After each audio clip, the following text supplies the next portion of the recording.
సురేష్ ఇంట్లో కూర్చొని ఆలోచిస్తూ ఉంటాడు. ఏం చెయ్యాలో అర్థం కాక అటూ ఇటూ చూస్తాడు. తన భార్య కనిపిస్తే సలహా అడుగుదామని ఇంతలో తన భార్య వంటగదిలో నుంచి బయటకొస్తుంది. ఊర్వశి, ఒకసారి ఇలా వస్తావా? నీతో చిన్న విషయం మాట్లాడాలి. చాలాసేపటి నుండి గట్టిగా ఆలోచిస్తున్నాను, కానీ ఏం చేయాలో అర్థం కాక తల పట్టుకుని కూర్చున్నాను. ఏం జరిగిందండి? అంతలా ఆలోచిస్తున్నారు? విషయమేంటి? నీకెవరైనా ఏమైనా అన్నారా ఏంది? లేదంటే అత్తగారిని పిలవనా? మీకు ఏదైనా మంచి సలహా ఇస్తారు. అమ్మ వరకు ఎందుకు, నువ్వు చెప్పు. బావుంది అంటే దాన్నే పాటిస్తాను. ఇప్పుడు అమ్మకు చెప్పావంటే మా చెల్లికి ఫోన్ చేసి సలహా అడుగుతుంది. అప్పుడు మా చెల్లి బావకి చెప్తుంది. ఇవన్నీ నాకు అవసరమా చెప్పు? సరే అయితే మీ అమ్మగారిని పిలవను, మీరే చెప్పండి ఏంటా విషయం. ఈ మధ్యన వ్యాపారంలో కొంచెం లాభం వచ్చింది. ఉన్న డబ్బులన్నీ ఒక చిన్న ఇల్లు కొందామని అనుకుంటున్నాను. లేదా అవి మన పాప పేరు మీద దాయమంటావా? లేదంటే బంగారం ఏమైనా కొనమంటావా? చెప్పు, నువ్వు ఏది చెప్తే అదే చేస్తాను. తనింకా చాలా చిన్న పాప. దాని పేరు మీద ఏం వెయ్యకండి. కావాలంటే బంగారం కొనండి, లేదంటే బంగారం తీసుకోండి. కానీ నా దృష్టిలో బంగారం కొనుక్కుంటే చాలా బెటర్ అని అనుకుంటున్నాను. ఎందుకంటే అవసరమైనప్పుడు అమ్మితే డబ్బులు వస్తాయి కదా. కానీ ఒక భూమిని అమ్మడానికి కొంత సమయం పడుతుంది. మనం అనుకోగానే చేతికి డబ్బులు రావు కదండి. సరే అయితే రేపు వెళ్ళి బంగారం కొనేసి లాకర్లో పెట్టేస్తాను. సరే అని చెప్పి అక్కడి నుంచి వెళ్ళిపోతాడు సురేష్. అలా తను అనుకున్నట్టు బంగారం కొనేసి లాకర్లో దాచేస్తాడు. ఇంకా రోజురోజుకి వ్యాపారం బాగా సాగుతుందని చాలా సంతోషపడుతూ ఉంటాడు. కాని ఎదురు షాపులో ఉన్న వెంకట్కి సురేష్ ఎదుగుదల అస్సలు నచ్చదు. తన వ్యాపారాన్ని ఎలా అయినా దెబ్బతీయాలని అనుకుంటూనే ఉంటాడు. ఒకరోజు దూరం నుంచి ఆ వ్యాపారాన్ని చూస్తూ ఉంటాడు. అసలు వీడి దగ్గర ఏముందని ప్రతి ఒక్కరు వాడి షాప్కి వెళ్ళి అంతలా కొంటూ ఉంటారు. నేను చేసే వ్యాపారం, వాడు చేసే వ్యాపారం ఒకటే కదా. కానీ నా దుకాణం వదిలేసి కొంచెం దూరంలో ఉన్న ఆ దుకాణానికే వెళ్ళి ఎందుకు కొంటూ ఉంటారు? అసలు ఎందుకు అలా చేస్తారో నాకైతే అర్థమే కావడం లేదు. కానీ ఏదో ఒకటి చేసి వాడి దుకాణం లేకుండా చెయ్యాలి అని వెంకట్ అనుకొని ఒకరోజు రాత్రి దొంగతనంగా దుకాణంలోకి వెళ్లి సరుకులన్నీ మూటలు కట్టేసి బయటకు తెచ్చేసి దుకాణానికి నిప్పు పెట్టి అంటించేస్తాడు. ఇవన్నీ తెలియక పొద్దున్నే సురేష్ వచ్చి దుకాణం ఓపెన్ చేయడానికి వచ్చేటప్పటికి దుకాణం మొత్తం కాలిపోయి ఉంటుంది. అయ్యో భగవంతుడా, ఈ మధ్యనే వ్యాపారం బాగుందని అనుకుంటూ ఉంటే ఏంటి భగవంతుడా ఇలా జరిగింది? ఇప్పుడు ఇంట్లో భోజనానికి కూడా చాలా కష్టమైపోతుందని అనుకుంటాను. ఇప్పుడు చేతుల్లో రూపాయి కూడా లేదు. మొన్న దాచిన డబ్బులన్నీ బంగారం కొనేశాను, అది కూడా ఇప్పుడు లాకర్లో ఉన్నాయి. అలా సురేష్ బాధపడుతూ ఉండడం దూరం నుంచి వెంకట్ చూసి, ఓ, బిజినెస్ బాగా జరిగిపోతుందని చాలా సంబరపడిపోయాడు కదా. ఇప్పుడు చూడు, దుకాణం లేక రోడ్డును పడి కూర్చొని ఏడుస్తున్నాడు. నాకైతే వీడిని చూస్తుంటే చాలా సంతోషంగా అనిపిస్తుంది. సురేష్ అక్కడి నుంచి ఇంటికి వెళ్లి తన భార్యకు జరిగిన విషయమంతా వివరిస్తాడు. జరిగిందేదో జరిగిపోయిందండి. ఆ భగవంతుడు మనకి ఎంతవరకు రాసిపెట్టాడో అంతవరకే మనం సంపాదించగలం. దానికన్నా ఎక్కువగా సంపాదించలేం కదా. మీరు బాధపడకండి, వెళ్ళండి, గదిలోకి వెళ్ళి విశ్రాంతి తీసుకోండి. అది కాదు, ఇప్పుడు ఇప్పుడు చేతిలో రూపాయి కూడా లేదు. తిండి గడవాలంటే చేతిలో డబ్బులుండాలి కదా. ఏదో ఒకటి మొదలు పెట్టాను, అంతవరకు మనం ఎలా తింటాము, ఎలా ఉంటాము? ఇంట్లో ఉన్న సామాన్లతో సర్దుకుందామండి. ఆ తర్వాత కోసం తర్వాత ఆలోచిద్దాం. ఇప్పటికిప్పుడు అన్నీ ఆలోచించమంటే ఈ బాధలకి మన బుర్రలు పనిచేస్తాయంటారా? ఊర్వశి మాటలు విన్న సురేష్ గదిలోకి వెళ్లి విశ్రాంతి తీసుకుంటూ ఉంటాడు. ఊర్వశి కూర్చొని ఆలోచించడం మొదలు పెడుతుంది. ఇంతలో పక్కింటి ఆవిడ సుశీల వచ్చి, వదినా, ఏంటి మార్కెట్లో షాపు కాలిపోయిందంట? ఎవరికి ఏమీ కాలేదు కదా, అందరూ బాగానే ఉన్నారు కదా? అందరూ బాగానే ఉన్నారు వదినా. రాత్రి మీద ఎలా కాలిందో ఏంటో అర్థమే కావడం లేదు. మొత్తం నేలమట్టమైపోయింది. అది చాలా బాధగా ఉంది. మీ అన్నయ్య గారైతే ఇంకా బాధపడుతున్నారు. పోనీలేండి వదినా, 4 రోజులు పోయిన తర్వాత వేరే దగ్గర చూసి ఇంకో షాప్ పెట్టుకోండి. తెలుసా వదినా, ఈరోజు మాకు ఫుడ్ డెలివరీ చేయడానికి ఒక అమ్మాయి వచ్చింది. చాలా బాగుంది. ఏదో చూడ్డానికి వచ్చిన బంధువులేమో అనుకున్నాను కాదు, డెలివరీ ఇవ్వడానికి వచ్చానని చెప్పింది. ఈ రోజుల్లో అమ్మాయిలు ఏ పని దొరికితే ఆ పనిలో చేరిపోతున్నారు వదినా. అలాంటిది అన్నయ్య గారు ఏదైనా సాధించగలరు. ఎందుకంటే అన్నయ్య గారు అందరితో సరదాగా మాట్లాడుతూ ఉంటారు కదా. అలాగే షాపుకొచ్చిన ప్రతి ఒక్కరికి పలకరించి వాళ్ళ ఇష్టాన్ని బట్టి ఏదడిగితే అది ఇచ్చే అలవాటుగా ఉంది. అలాంటి వాళ్ళు ఏ వ్యాపారం పెట్టినా చాలా బాగా సాగుతుంది వదినా.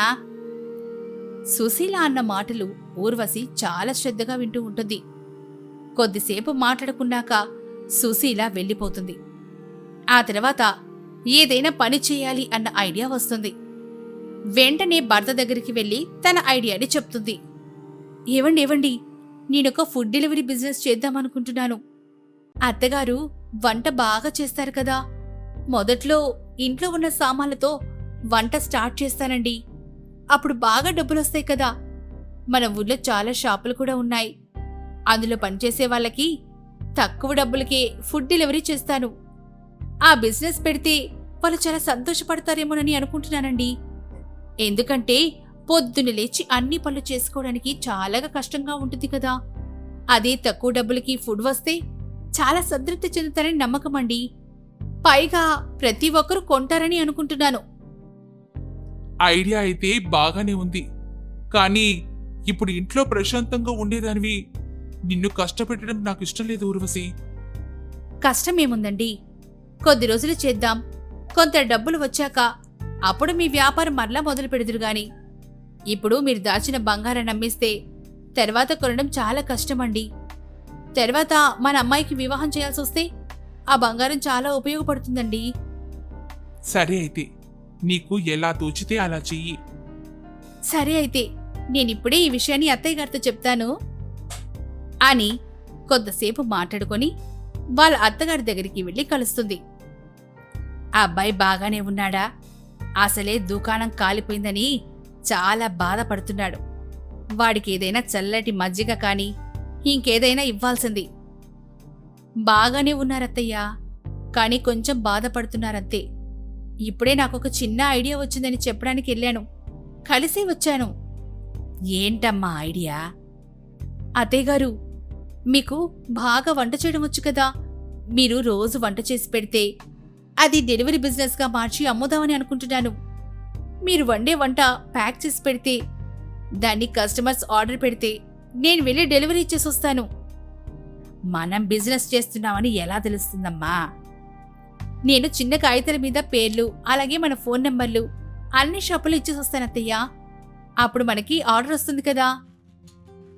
సరే అయితే వస్తుంది అంటే మనం రేపటి నుంచి వ్యాపారం మొదలు పెడదాం. ఇంట్లో ఉన్న సామూహికతో కొంచెం పౌష్టికమైన ఆహారం ఉండేటివే అమ్ముదాం. అప్పుడు మన దగ్గరికి కస్టమర్స్ ఎక్కువ మంది వస్తారు కదా. సరే అని చెప్పి మరుసటి రోజు నుంచి వంట చేయడం అలాగే ఫుడ్ డెలివరీ ఇవ్వడం మొదలు పెడతారు. మొదటి రోజు ఊర్వశికి చాలా ఫోన్లొస్తాయి డెలివరీ ఇవ్వమని. వెంటనే ఒక బండేసుకుని వెళ్ళి అందరికీ డెలివరీ ఇచ్చి డబ్బులు పట్టుకునొచ్చి సురేష్ చేతిలో పెడుతుంది. అత్తయ్యగారు చూసారా, బాగా డబ్బులొచ్చాయి. ఇవన్నీ మీ అబ్బాయికే ఇచ్చేసానండి. మంచి పని చేశావమ్మా కోడలా. ఇప్పుడు వాడి మనసు కొంచెం కుదుట పడుతుంది. అలా కొద్ది రోజులు గడిచాక డబ్బులు బాగా రావడం మొదలవుతుంది. రోజు పార్వతి వంట చేస్తుంటే ఊర్వశి వెళ్లి డెలివరీ ఇచ్చొచ్చేది. ఈ విషయం పార్వతి కూతురికి అలాగే అల్లుడికి తెలుస్తుంది. వెంటనే వాళ్ళు పార్వతి ఇంటికొస్తారు. అన్నయ్య, ఇలా జరిగిందని ఒక్క మాటైనా నాకెందుకు చెప్పలేదు? చెప్పుంటే ఎంత బాగున్నావు కదా. ఏదో ఒక రకంగా నేను సహాయం చేసేదని కదా. ఇదిగోండి బావగారు, ఈ డబ్బులు తీసుకోండి. మీ వ్యాపారం మరలా మొదలెట్టండి. చూశారా అండి, ఇంట్లో వాళ్ళకి సలహా అడుగుదామంటే వద్దన్నారు. ఈరోజు మన ఇంట్లో వాళ్ళు మనకి సహాయపడ్డారు. ఎప్పుడు కూడా మీ బావగారు మీ చెల్లి బయట వాళ్ళని ఆలోచించకండి. మనందరం ఒకటే, ఒకే కుటుంబం. ఒకరి కష్టంలో మరొకరు సహాయపడకపోతే ఎలా అండి? ఆ రోజు మీరు నేను చెప్తానంటే అస్సలు వద్దన్నారు. ఈరోజు వాళ్లే వచ్చి మనకు సహాయం చేస్తున్నారు. నువ్వు చెప్పేది నిజమే. నేను చాలా పొరపాటు చేశాను ఊర్వశి.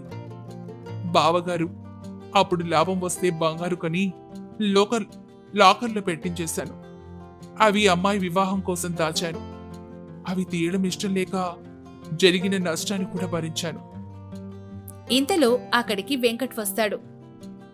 సురేషు, నేను ఓర్వలేకనే నీ దుకాణానికి నిప్పు పెట్టాను. కానీ అది మా ఇంట్లో చాలా దెబ్బతీసింది. నేను చేసిన పొరపాటు ఏంటో నాకు బాగా అర్థమైంది.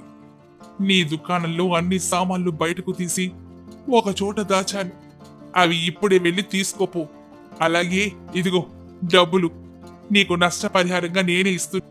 నన్ను క్షమించు సురేషు అని అనడంతో అందరూ ఎవరి తప్పులు వాళ్ళు తెలుసుకొని ఇంకెప్పుడు ఎలాంటి తప్పులు చేయకూడదని అనుకుంటారు. సురేష్ మరలా వ్యాపారం మొదలెట్టి చాలా సంతోషంగా గడుపుతారు. మరియు వాళ్ళ బావ దగ్గర తీసుకున్న డబ్బులు కొన్ని రోజులకే తిరిగిచ్చేస్తాడు. జయమ్మ ఒక హోటల్లో పనిచేస్తూ ఉంటుంది. రోజు జయమ్మ రకరకాల వంటలు తెచ్చి కోడలికి తినిపిస్తూ ఉండేది. కోడలేమో చాలా సరదా పడుతూ తింటూ ఉండేది. ఒకరోజు తెచ్చిన వంటలు మరుసటి రోజు తెచ్చేదే కాదు, రోజు కొత్త కొత్త వెరైటీలు వంటలు తెస్తూ ఉండేది.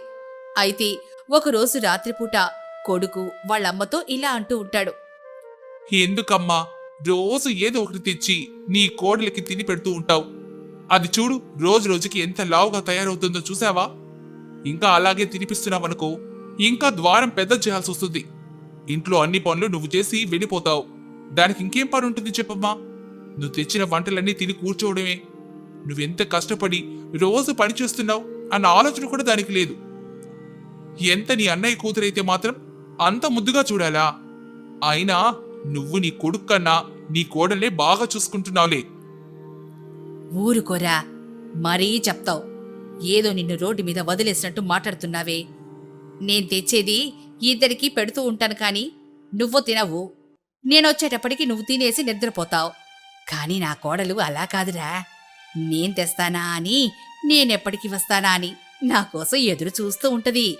మీ నాన్నగాని నువ్వు గాని ఒక్కరోజైనా నా కోసం అలా ఎదురు చూసారా చెప్పండి?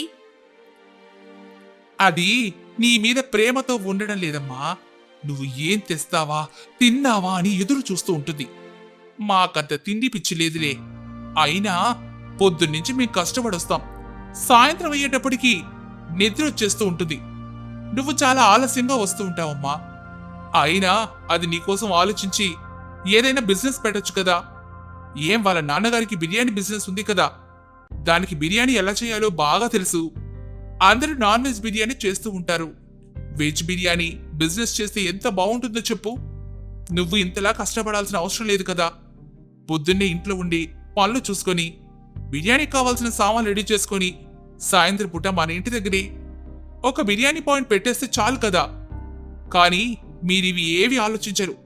ఎంతసేపు కష్టపడతాను, తనకు కావాల్సింది తీసుకొస్తాను, కోడలకి తినిపిస్తాను, ఇదే అలవాటైపోయింది నీకు. ఊరుకోరా, అది చిన్న పిల్ల. అదంత పని ఎలా చేయగలదు చెప్పు? ఏదో కొద్దిగా ఇంట్లో పనైతే చేయగలదు. బిర్యానీ చేయడం అంటే ఎంత పెద్ద బాధ్యత. తనకి అనుభవంతో ఉండాలి కదా. అది పెద్దగా తెలీదు. అమాయకురాలరా. దానిమీద అంత భారం ఎలా పెడతాన్రా నాయనా? అయినా నువ్వు తన్ని ఏదో ఒకటి అనకుండా అసలు ఉండలేవురా. ఎప్పుడు దాంతో గొడవ పడదామా అని ఎదురు చూస్తూ ఉంటావు. ఆగమ్మా, నేనేదో తన్ని సాధిస్తున్నట్లు మాట్లాడుతున్నావు. అయినా దానికి అనుభవం లేదని నీకెవరు చెప్పారు? వాళ్ళ నాన్నకి ఎంత సహాయం చేసేది. ఒక్కొక్క రోజు వాళ్ళ నాన్నకి ఒంట్లో బాగలేనప్పుడు ఇదే కొట్టు మీద కూర్చుంటూ ఉండేది. దానికి రాదని నువ్వెలా అంటావమ్మా? ఇప్పుడే నీ ఎదురుగా పిలిచి అడుగుతానుండు. అప్పుడు తనకి బిర్యానీ వండడం వచ్చో లేదో తెలిసిపోతుంది. ఇంతలో రమ్య కూర్చొని వాళ్ళ అత్త తెచ్చిన వంటలు తింటూ ఉంటుంది. రమ్య, తినడం ఆపు. నీకు బిర్యానీ వండడం వచ్చా రాదా ముందు చెప్పు. వచ్చండి, బిర్యానీ వండడం వచ్చు. మా నాన్నగారు నేర్పించారు. అప్పట్లో చాలాసార్లు నేనే షాప్ దగ్గర వండేదాన్ని. అలాగే నాన్నగారు కూడా బిర్యానీ చాలా రుచిగా ఉందని అనేవాళ్ళు. చూసావా అమ్మా, దానికి తినడమే కాదు వండడం కూడా వచ్చు. కానీ నువ్వు చెప్పలేదని అది వంట చేయడం లేదంతే. ఇప్పుడు అర్థమైందా నువ్వు అంత రాత్రి వరకు ఎందుకు కష్టపడ్డాం? నువ్వు అది కలిసి ఏదైనా మంచి బిజినెస్ పెట్టుకుంటే బాగుండు కదా. ఇంటి దగ్గర బిజినెస్ అయితే మీరిద్దరు ఇంటి దగ్గరే ఉంటారు. చక్కగా మనకున్న అప్పులన్నీ తీరిపోతాయమ్మా. ఇప్పుడు నువ్వు నేను నాన్న ఇంతగా కష్టపడుతుంది ఆ అప్పులు తీర్చడానికే కదమ్మా. మీరు బిజినెస్ పెడితే ఆ అప్పులన్నీ కొంచెం వేగంగా తీరిపోతాయని అనుకుంటున్నాను. సరేరా, నువ్వెలా చెప్తే అలాగే చేస్తాం. కానీ మన చుట్టుపక్కల చాలా బిర్యానీ కొట్లున్నాయి. ఇప్పుడు మనం పెట్టిన కొట్టే గుంపులో గోవిందలా ఉంటుందిరా. ఇప్పుడు ఏం చేయమంటావో నువ్వే చెప్పు. అయితే మనం ఏదైనా రుచిగా వెరైటీ బిర్యానీ చేస్తే బాగుంటుంది కదా. ఇప్పుడు పనసకాయల సీజన్లో చాలా బాగా నడుస్తోందమ్మా. పనసకాయతో బిర్యానీ చేస్తే ఎలా ఉంటుంది? అప్పుడు వ్యాపారం కూడా చాలా బాగుంటుంది. చాలా మంది శనివారం సోమవారం తినరు కదా. నెక్స్ట్ చాలా మంది వెజిటేరియన్స్ కూడా ఉంటారు కదా. అవునురా, చాలా బాగుంది. పనసకాయ బిర్యానీ చేస్తే బాగుంటుందేమో. వ్యాపారం కూడా బాగా సాగుతుందని అనుకుంటున్నాను. తల్లి కొడుకులు ఇద్దరూ బాగానే మాట్లాడుకుంటున్నారు. కానీ నేను పనసకాయ బిర్యానీ ఇప్పటి వరకు ఎప్పుడు చేయలేదు. మీరింకా పనసకాయ బిర్యానీ బిజినెస్ అంటున్నారు. నాకది ఎలా చేయాలో కూడా తెలీదు. నేను ఇప్పటి వరకు మా నాన్న దగ్గర చికెన్ బిర్యానీ చేయడమే నేర్చుకున్నాను. అదైతే చాలా బాగా చేస్తాను. పనసకాయ బిర్యానీకి అలాగే చికెన్ బిర్యానీకి పెద్దగా ఏం తేడా లేదమ్మా. అందులో వేసే దినుసులు అన్నీ ఒకేలా ఉంటాయి. కానీ పనసకాయని కొంచెం ఉడకబెడతామంతే. దానికోసం ఎందుకు అంతలా ఆలోచిస్తున్నావు? అయితే మీరు చెప్తుంది నిజమే. మీకు బాగా వచ్చినట్లుంది. మీరు చేస్తానంటే పక్కన నేనుంటానత్తయ్యా. ఇద్దరం కలిసి బిజినెస్ చేద్దాం. ఓసిని తెలివి తెల్లారన్నట్టే ఉంది. నేను చేస్తే మరి నువ్వెందుకే? నాకింట్లో వాళ్ళకి వండడం వచ్చు గాని పెద్ద పెద్ద వంటలు చేయడం రాదు తల్లి. నీకు బాగా తెలుసని నీకు చెప్తున్నావు. నువ్వేమో నన్ను చేసి పెట్టమంటూ సింపుల్గా చెప్పేస్తున్నావు. ఆగండి మీరిద్దరూ. నేనెవరైనా వంట చేసే వాళ్ళకి చెప్పి మీకు పనసకాయ బిర్యానీ ఎలా చేయాలో నేర్పించమని చెప్తాను. అప్పుడు నువ్వు నేర్చుకుంటావు కదా రమ్య. సరేనండి, నేను నేర్చుకుంటాను. అయితే రమేషు, వెళ్ళి వంట చేసేవాణ్ణి పిలుచుకొనిరా అని చెప్తుంది. దాంతో వంట చేసేవాణ్ణి పిలుచుకొని రావడానికి వెళ్తాడు. ఇదిగోండి మా ఆవిడ. తిరిగి మీరు నేర్పించాల్సింది.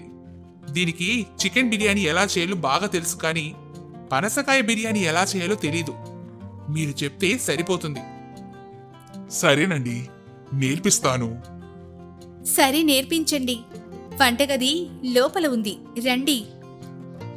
ముందుగా పనసకాయ కోసేటప్పుడు చేతికి నూనె రాసుకొని అప్పుడు పనసకాయని కొయ్యాలి. లేదంటే అందులో చిన్న బంక లాంటిది వస్తుంది కదా, అది మన చేతులకు అంటుకుపోయి ముక్కలన్నీ మన చేతికి అంటేసుకుంటాయి. ఇంత కొంచెం చేస్తే నాకెలా తెలుస్తుంది?